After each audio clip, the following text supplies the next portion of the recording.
Good morning class 7 students, my self sir Manish. आप सभी का स्वागत और अभिनंदन TT public senior secondary school के डिजिटल मंच पर। तो हम लोग ज्योग्राफी के अंदर हमारे चैप्टर्स को देख रहे थे और आज हम उसमें हमारा जो टॉपिक है formation of landforms by external forces. External forces से लैंडफॉर्म्स में क्या बदलाव हो सकते हैं उसके बारे में देखेंगे। अभी तक में अपन ने इंटरनल देखा था। चलिए, पहला है processes behind landforms formation.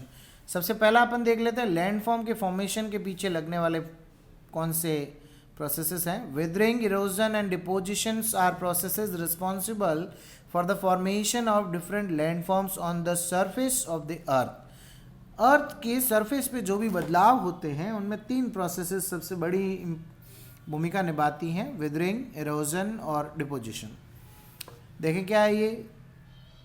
Running water, moving ice, wind, groundwater and sea waves are the natural agents that add in the process of landform formation। यानी किसी भी जगह पे कुछ चीज़ का निर्माण करना हो, डिस्ट्रॉय करना हो सरफेस के ऊपर, तो ये कुछ सारी चीज़ें हैं, जैसे बहता हुआ पानी है, बर्फ़ है, हवा है, ज़मीन पे बहने वाला पानी है, समुद्र की लहरें हैं। तो ये कुछ ऐसे एजेंट्स हैं जो बहुत बड़ा बदलाव जो है वो सरफेस पे लेकर के आ सकते हैं। चलिए, उसी में अपन फर्स्ट देखते हैं विदरिंग क्या है।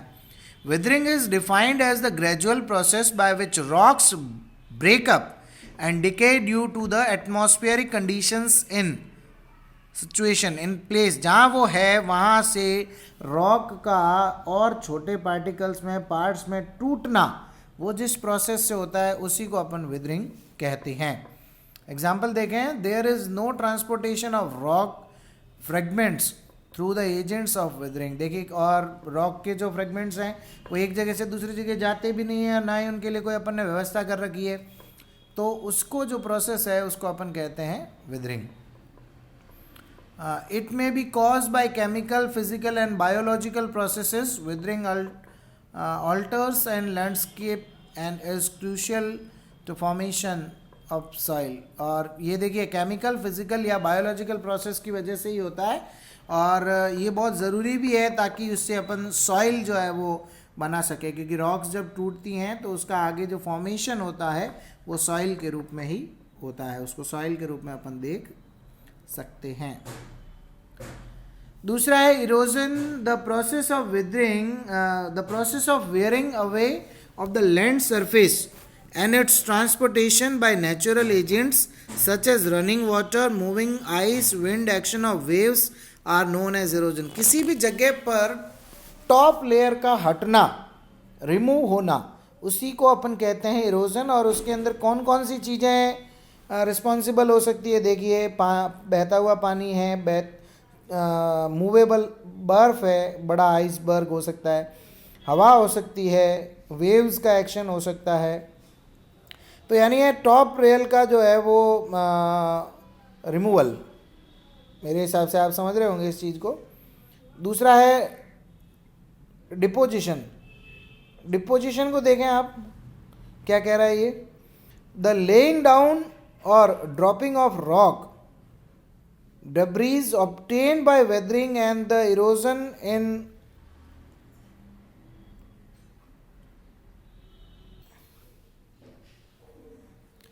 देखिए, सॉरी, बीच में थोड़ा सा इंटरप्शन आ गया। डिपोजिशन में देखिए, द लेइंग डाउन और dropping of rock debris obtained by weathering and erosion in other parts of the earth by natural forces is known as deposition.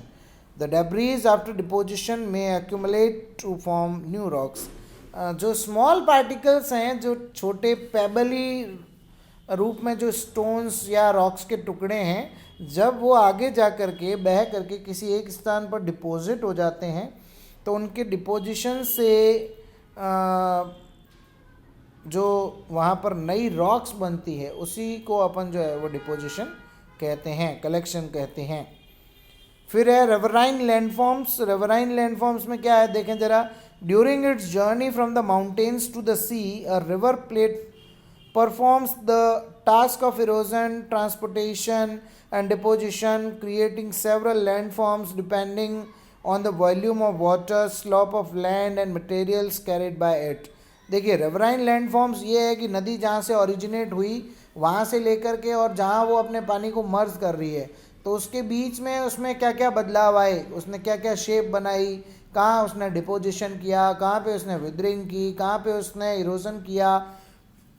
तो बहुत सारे मतलब डिपेंड करता है पानी के बहाव पे, ढलान कैसी थी, बीच में वो जो मटेरियल लेकर के आए बहा करके वो साथ में कैसे थे। तो उसी में अपन देखते हैं आगे। The sources of origin of a river is mostly in the hilly और mountainous regions. The place where the river finally joins the sea और ocean is known as the mouth of a river. ये बताया गया है कि अमूमन सारी नदियाँ जो है वो कि कहीं ना कहीं किसी पहाड़ से ही ओरिजिनेट होती हैं, और जहाँ पर अपने पानी को मर्ज करती हैं सी या ओशन में, उससे पहले उस जगह को कहते हैं माउथ ऑफ अ रिवर, जहाँ पर पानी मर्ज होता है। दूसरा अपन देखें, देखिए इस पिक में भी आपको पता चलेगा, आप देखिएगा किताब में। फिर कह रहा है दूसरा point, the river path is divided into 3 parts known as the upper course, middle course and lower course. मतलब नदी के बहाव क्षेत्र को 3 पार्ट में डिवाइड किया हुआ है। जहाँ से शुरू होती है बहुत कम इसका फैलाव क्षेत्र होता है, दूसरे के अंदर मध्य भाग में आते आते थोड़ा और फैल जाती है, लेकिन जहाँ पर पानी मर्ज कर रही होती है वहाँ इसका फैलाव बहुत ज़्यादा होता है दोनों के कंपैरिजन में। Upper course of a river, देखिए ये क्या कह रहा है, in its upper course the river flows swiftly through hilly और mountainous regions and causes erosion by down cutting mainly, some landforms formed here are. इसमें अपर कोरस के अंदर बताया कि जहाँ से ओरिजिनेट हो रही है माउंटेन्स से, वहाँ ये इरोजन करती है और डाउन कटिंग बनाती है। डाउन कटिंग से कुछ कुछ शेप्स वहाँ पे बनती है, उनके बारे में अपन देखते हैं। देखिए पहली क्या शेप बन रही है, पहले बनते हैं जॉर्जेस। जॉर्जेस और I shaped valleys and canyons are formed when the river erodes the valley bed faster than the sides. These gorges are deep and narrow with the steep sides and hard rocks. ये George's क्यों बनते हैं, क्योंकि mountain से river जब नीचे की तरफ बहती है तो वो जो नीचे का हिस्सा होता है माउंटेन का, उसको काफ़ी हैवी कट लगाती हैं, वो बहुत डीप चलती हैं और उससे क्या है काफ़ी गहरा कट बन जाता है, और उस कट की वजह से जो है वो वहाँ पर वैलीज़ का निर्माण हो जाता है और काफ़ी सकड़ी वैलीज़ का निर्माण होता है, जिसकी वजह से जो है वो उसको जॉर्जेस अपन बोल सकते हैं। रॉक्स को साइड से ये काटती है, नैरो होता है ये स्ट्राइप काफ़ी। दूसरा अगर अपन इसमें देखें, a waterfall is formed when a river falls from a great height over hard rocks और down a steep valley, Jog Falls in Karnataka. दूसरा वाटरफॉल बन सकता है क्योंकि पानी ऊंचाई से जब किसी हार्ड रॉक पे गिरेगा तो नेचुरल सी बात है, या तो हार्ड रॉक पे गिरे या किसी वैली के अंदर गिरे, तो उससे जो है वो वहाँ पर एक नेचुरल वाटरफॉल बन जाता है। जैसे जोग जो अपने इंडिया का बना हुआ है कर्नाटका के अंदर, इंडिया का सबसे बड़ा जो है वो वाटरफॉल है, वो natural waterfall. Sometimes it encounters extremely hard rocks in the river bed, and at time the softer rocks get eroded easily and the river jumps over the bands of hard rocks, forming rapid as a river Nile in Egypt. अब यहाँ पर बताया गया है कि कई बार ऐसा होता है कि नीचे हार्ड रॉक्स होती हैं, तो उसके ऊपर पानी जब गिरता है तो नदी काफ़ी लहर के रूप में, वेव के रूप में उछाल लेती है, और उसकी वजह से जैसे अपन देख सकते हैं एग्जांपल में, नाइल रिवर जो है वो इजिप्ट के अंदर रैपिड्स बनाती है, तो अपने यहाँ पर भी वो जंपिंग रिवर टाइप में हार्ड रॉक्स पे पानी गिरता है, जंपिंग रिवर्स वो एक तरीके से बन जाती हैं। आप देख सकते हैं यहाँ पिक में, यहाँ पे रैपिड्स दे रखा है। फिर है आपका middle course of a river, ये कह रहा है as the river leaves the higher land and enters it middle course it steep decreases, so beside enough the side of its valley and transporting the eroded material it also deposit some of its load. Middle course या river के अंदर देखिए क्या होता है कि higher land से काफ़ी नीचे आ जाती है अब ये, और स्प्रेड हो जाती है और इसका स्पीड जो है वो कम हो जाता है, तो अब इसकी साइड वैली की जो है वो बढ़ती है और ये अपने साथ जो भी चीज़ें बहा के लेके आती है इसको ये अच्छे से जो है वो अब डिपॉजिट करती है, इरोड करती है। देखें इसके अंदर कुछ फीचर्स। पहला है वी शेप्ड वैलीज बनाती है with left steep side in its middle course the river reaches the plains where the valley gets winded, hence the slope in the plain is not as steep as the mountains. यहाँ पर V shaped valleys जो है वो form करती है क्योंकि इनकी speed कम हो जाती है और ये साइड से जो है वो लेस हो जाती है और मिडिल कोरस इसका जो है वो आता है और इस वजह से ये प्लेन के अंदर पहुँच करके काफ़ी वाइड चौड़ाई में फैल जाती है और एक स्लॉप बना देती है प्लेन के अंदर और उससे जो है वो ऐसा लगता है कि ये थोड़ा कम जो है वो गहरा या ऊंचाई कम है इसकी माउंटेन्स के कंपैरिजन में। दूसरा, the speed of the river also decreases and movement of on an uneven land surface forces the water to move irregularly leading to creation of loops और मेंडर्स। यहाँ पे बताया गया है कि किस प्रकार से जो है वो पानी लूपी हो जाता है स्पीड कम होने की वजह से और उसकी वजह से काफ़ी सारे मेंडर्स जो है वो बन जाते हैं और जगह जगह पर छोटी छोटी जलधाराएँ जो है वो इस मेन स्ट्रीम से निकलना शुरू हो जाती है। During the rainy season the river often overflows and deposit the sediments beyond the bank. The sediments comprises sand, gravel and silt. The deposition of these fertile sediments on the flat land thus leads to the formation of a flood plain. It is common in the middle and lower course of a river.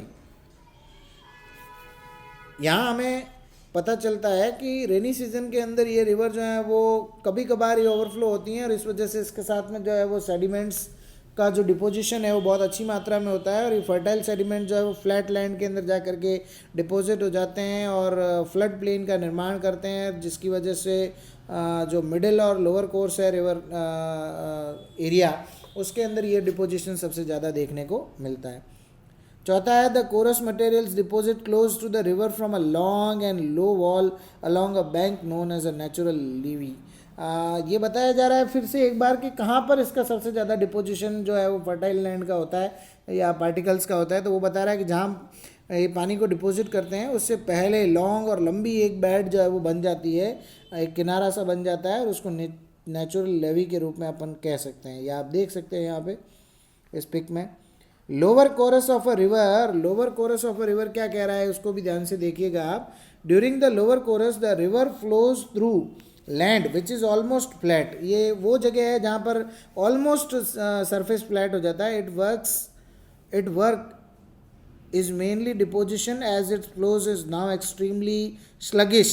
अब ये deposit करने में ही रहती है और ये इसका बहाव क्षेत्र जो है वो काफ़ी मतलब धीमा और कम सा हो जाता है और इसी वजह से इसका ज़्यादा मेन फंक्शन एरोडेड ना होकर के डिपोजिशन हो जाता है। At times the river may cut a shorter course through a strip of a land between two meanders so as to flow into a straight path again. The circular loop left behind which cuts off from the main river forms an oxbow lakes। यहाँ पर अभी flat होने की वजह से जो है वो स्ट्रेट पाथ में ही चलता है और यहाँ पर ये लूप लेने की वजह से कई जगह पर जो है वो छोटे छोटे ऑक्सबो लेक्स जो है वो फॉर्म कर देते हैं कट ऑफ होने की वजह से। फिर इसमें लिखा है in its lower course remaining load of sediments carried by a river get deposited forming a fan shaped tract of land and its mouth as it find its way through these deposits it divides and subdivides into distributaries. पानी किस प्रकार से tributaries और distributaries में divide होता है ये उसके बारे में बताने का प्रयास किया जा रहा है। अमूमन ये उस जगह पे होता है जहाँ पानी जो है वो अपन ने देखा था ना माउथ जहाँ पानी आकर के रिवर का और डिपॉजिट होता है उससे पहले ही ये सारे ट्रिब्यूटरीज और डिस्ट्रीब्यूटरीज बनते हैं। Channels to reach the sea this triangular features of deposition and distributaries is known as the delta.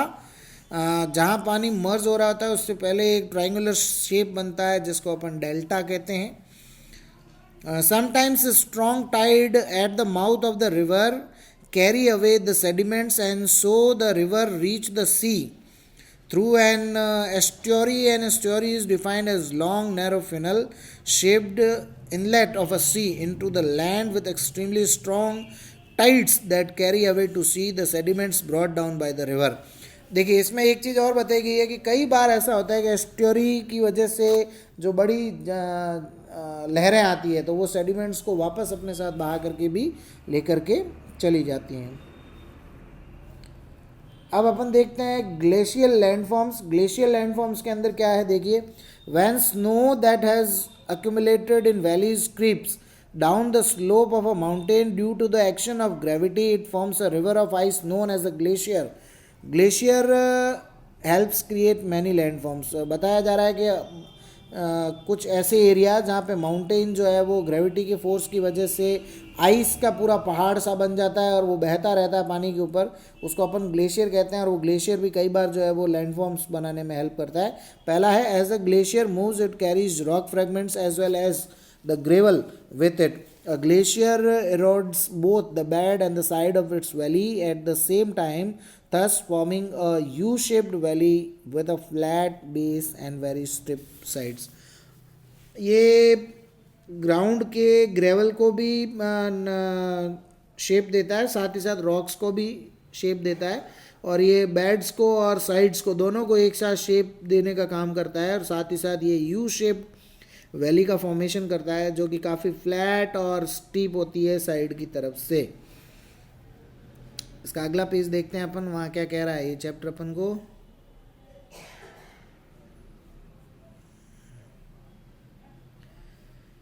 In the mountains a glacier carves deep hollow forming armature shaped depressions known as corrie or chirac or swamps. Many such features found in the Scottish and Welsh Highlands. ये बता रहा है कि glacier जो है वो कुछ कुछ जगहों पे हॉलो फॉर्मिंग एंचियर शेप्ड जो है बनाती है, जिनको स्कॉटलैंड में कॉरी, फ्रांस में चिरैक और वेल्स में स्वैम्स बोलते हैं, और ये स्कॉटिश वेल्स आइलैंड्स के अंदर ज़्यादा पाए जाते हैं। When the ice melts, the quarry is filled with water forming a lake known as a quarry lake or tarn. जब ये आइस पिघल करके बह के उस गड्ढे के अंदर जो बना था उसके चलने से उसमें जब पानी भर जाता है तो उस एक लेक सी बन जाती है जिसको कोरी लेक या टार्न कहते हैं। A glacier often acts like a pluff or a gigantic piece of sandpaper because it erodes the land beneath.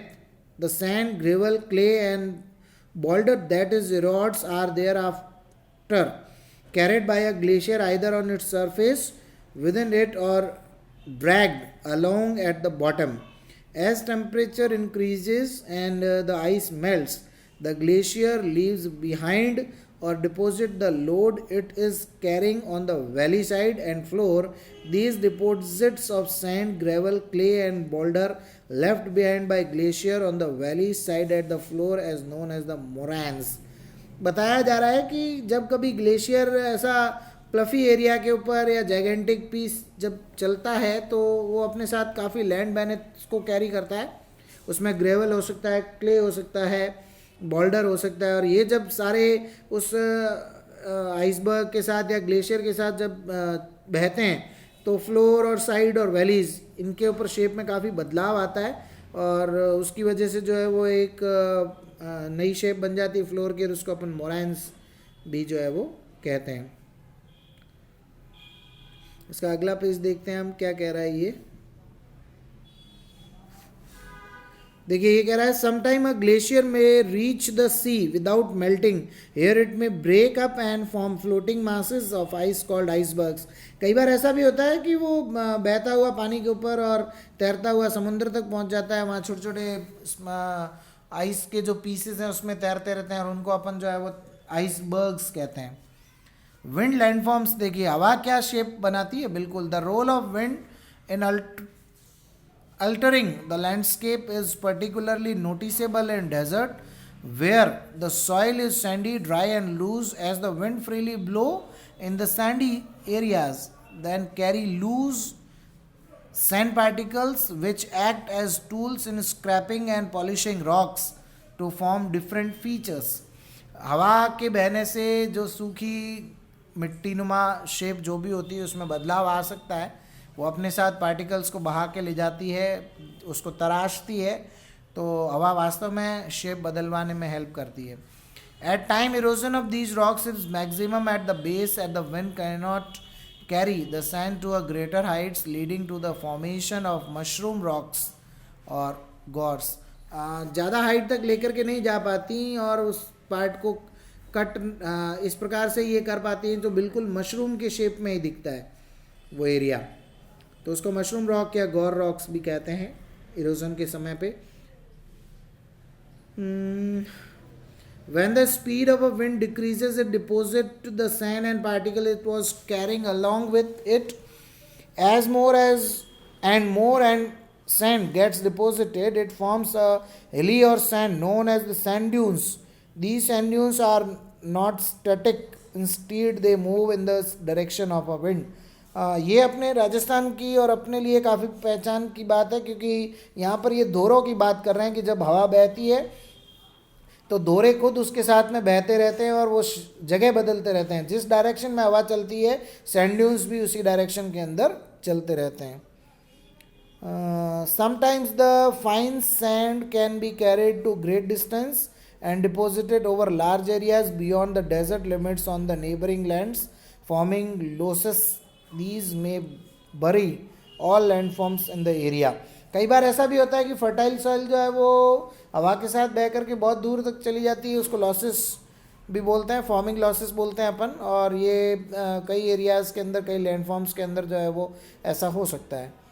फिर है where wind blows away sand the create hollows and ground water comes to the surface and oasis is created. कई बार ऐसा भी होता है कि हवा के बहने से लैंडफॉर्म्स के अंदर खड्डे बन जाते हैं और उसके अंदर अर्थ का जो सरफेस वाटर है, अर्थली वाटर है, वो सरफेस पे आ जाता है और एक ओएसिस को फॉर्म कर देता है. नेचुरल रेगिस्तान के बीच में पानी का एक स्रोत बना देता है जिसको ओएसिस कहते हैं.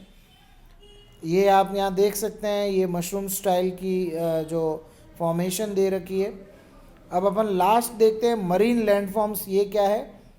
Along the coast, sea waves, currents and tides are responsible for creating and changing landforms. लहरें भी जो है वो शेप बदलती हैं, धाराएं शेप बदलती हैं. लैंडफॉर्म्स का मुख्य कारण है ये. The work of the wave is confined of to a narrow belt along the coast where many features are formed. देखिए किनारे पर बदलाव आते हैं. क्या है देखिए, पहला waves carve out sea cliffs और steep vertical rocks facing the sea and wave cut terraces और प्लेटफॉर्म्स. देखिए ये सागर के किनारे पर या लहरें जहाँ आ सकती हैं वहाँ पर जो चट्टानें होती हैं उनको ये काट करके एक प्रकार का प्लेटफॉर्म बना देती हैं या सी क्लिफ्स बना देती हैं वर्टिकली शेप के अंदर. दूसरा है caves are formed when the headlands are eroded black and over a period of time these are further eroded to form arches which eventually collapse and form island stack and stumps. गुफाएं कई बार बनती है और कई बार ऐसा होता है कि गुफाओं के अंदर ऊपर का जो हेड होता है वो शेप में जो है वो हट जाता है तो एक आर्च टाइप में बन जाता है और समय के साथ में जब वो गिरता है तो वो स्टम्प या आइलैंड स्टैक के रूप में जो है वो हमारे को दिखाई देता है. फिर लिखा है द वेव्स में also deposit the sand and the eroded material the carry along the shore causing the formation of beaches. कई बार ये भी बता रहा है कि बीच कैसे बनता है. लहरें जो है वो अपने साथ में बहुत डिपोजिशन लेके आती है और वो किनारे पर जमा देती है, उसकी वजह से बीचों का निर्माण हो जाता है. बीचेस जो हमने देखे हैं अक्सर सागर के किनारे बने होते हैं. Sometimes sand and pebbles get deposited to form a low lying रिजिड called a spit whose one end is usually attached to the mainland.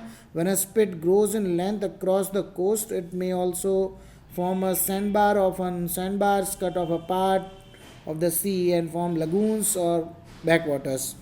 ये बता रहा है कि कई बार ऐसा भी होता है कि स्पिट बनाते हैं लहरें जो पेबल जमा हो जाते हैं उसकी वजह से और उसमें कोस्ट का जो पानी है वो सैंडबार का वो कट ऑफ होकर के आता है और छोटी छोटी जो है वो लगून्स बन जाती हैं जो लौटते हुए पानी की वजह से खड्डों में पानी का जमा होना, उसी को अपन लगून कहते हैं.